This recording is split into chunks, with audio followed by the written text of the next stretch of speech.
Welcome to Strange Bites, the podcast where we stir up the weirdest, wildest, and most mind-bending new discoveries and serve them up in a piping hot 15 minutes or less. We take all the facts and wrap them in a creative story full of fun and weirdness. Today, we're diving into the dark abyss with a wild, deep ocean voyage.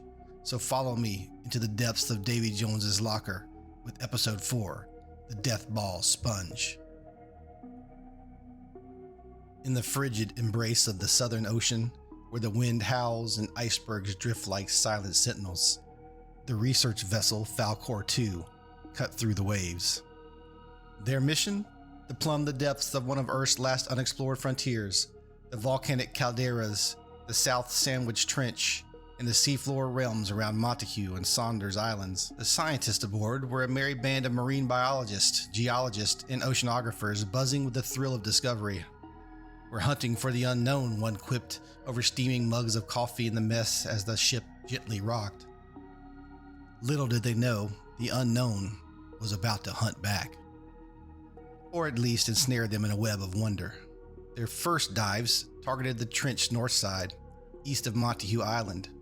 Sebastian plumbed to depths of up to 3,600 meters, its lights piercing the eternal night like curious eyes. The seafloor unfolded in high-definition feeds, barren plains of sediment punctuated by bizarre outcrops. Here in this wasteland, where food is scarce, life clung on with evolutionary ingenuity.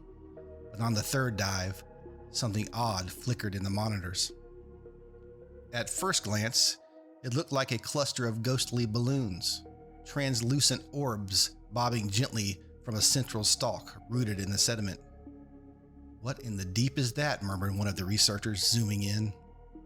The spheres resembled oversized ping-pong balls, shimmering under the ROV's lights. Each one was inflated, delicate, and oddly symmetrical. They protruded from a spindly base like a surreal underwater chandelier. The team held its breath as Sebastian maneuvered closer. Tiny hooks glinted on the surfaces, microscopic barbs of silica that caught the light like frost on a window pane. "Could be a new kind of anemone or some hydrozoan colony," suggested one scientist. But as the ROV's arms extended to collect a sample, a small crustacean darted too close. The tiny creature brushed one of the spheres and stuck fast, impaled on those insidious hooks. The orb seemed to quiver, then slowly enveloped the struggling prey, like a living trap closing its jaws. Back on deck, the team examined the specimen under microscopes. This wasn't a filter feeder like most sponges, lazily sieving plankton from the water. No, this was a predator, a carnivorous anomaly in a phylum where such behavior is exceedingly rare. It digested its victims with specialized cells secreting enzymes, absorbing nutrients directly. The structure was ingenious. A central stalk with multiple balloon-like spheres, each armed for ambush. Prey like amphipods and other crustaceans would blunder into the death balls, becoming meals in the eternal dark. The cruises continued through March, yielding more surprises. They uncovered new hypothermal vents at 700 meters, bubbling with chemosynthetic communities, ecosystems fueled not by sunlight, but by Earth's inner heat. Amid these, more of the strange sponges appeared, thriving in the high pressure, near freezing void. The team collected dozens of samples, each one a puzzle piece in the grand mosaic of deep sea life. The enigma of this strange sponge deepened as the team delved further during the second cruise. In the shadowed calderas near Saunders Island, Sebastian probed crevices where volcanic fumes mingled with the icy brine. At depths of 1,200 meters, the sponges clustered near the vents, their orbs inflating like watchful guardians in the gloom. The heat from the Earth's core seemed to invigorate them, accelerate their predatory rituals in ways that defied expectation. Dr. Ramirez, the lead marine biologist, noted how the sponge's silica hooks, finer and more barbed than those of its relatives, had evolved to perfection in this hostile realm. "It's a silent assassin," she whispered to her colleagues as footage revealed a tiny amphipod ensnared mid-swim. It struggled futile against the enveloping orb. The enzymes worked with ruthless efficiency, breaking down flesh in the nutrient-starved void where every meal was a hard-won victory against oblivion. As the dives accumulated over the next 35 days at sea, patterns emerged. These chondrocladia novelties anchored in sediment laced with volcanic ash, their stalks flexible yet unyielding under the crushing pressure. In one chilling capture, a sphere detached slightly upon contact, as if testing the prey's resolve before fully committing to the kill, a behavior hinting at primitive intelligence or perhaps just mechanical genius honed by eons.